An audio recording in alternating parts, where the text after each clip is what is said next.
یک سازمان معتبر حکومت تاجیکستان را برای تعقیب و سرکوب مخالفان در خارجه و اعضای عائله آنها تنقید کرده است.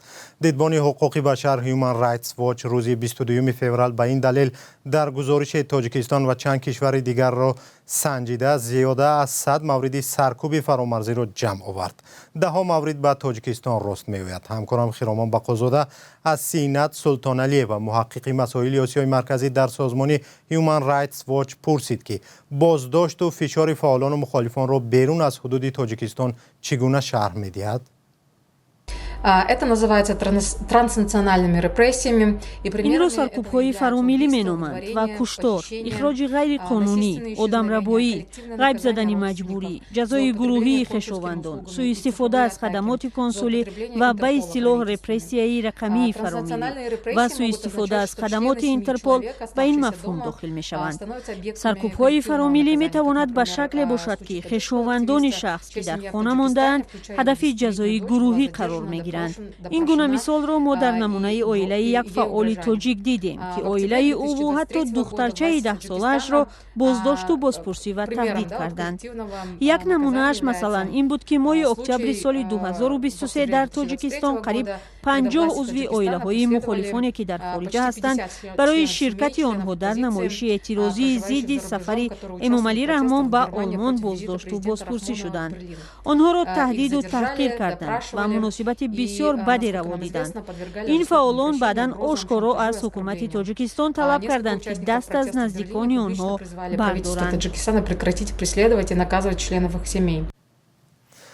در ادامه گزارش با یادآوری از کشتار رهبر سابق گروه 24 عمرعلی قوتوف در ماه مارس سال 2015 در ترکیه، سازمان هیومن رایتس بر ربودن و قتل مخالفان حکومت در خارج تاجیکستان اشاره کرده است. کشتار را هم دیدیم. 5 مارس سال 2015 مؤسس گروه 24 یک سازمان مخالف عمرعلی قوتوف در استانبول ترکیه کشته شد. استرداد هم به تعقیب‌های فرامیلی داخل می شود. مثلا نظام‌الدین نصرالدینوف یک عضو گروه 24 از بلاروس ماه ایول سال 2023 استرداد شد. آدمربایی و استرداد به تاجیکستان یک شکل دیگری این پدیده است. مارس سال 2021 در مسکو عزت امان، یک حامی حقوق مهاجران تاجیک، دوام 2 روز ناپدید شد و تنها بعد از این در دوشنبه وزارت کارهای داخله گفت که او در بازداشت است. این تاکتیک ها اکثر وقت به پایمال کنی منبعده حقوق انسان از قبیل شکنجه و بدرفتاری مساعدت میکنند. نمونه دیگر قضیه امرالدین علوتشویف، شهروند تاجیکستان است که در روسیه زندگی میکرد و طور گفتن در تشکیل اعتراض در ماه نوامبر سال 2021 در نزد سفارت تاجیکستان ضد عملکردهای مقامات در بدخشان اشتراک کرده است. ماه ینور سال 2022 علوتشویف ربوده شد و با کمک مقامات روسیه با زور به تاجیکستان برگردانیده شد.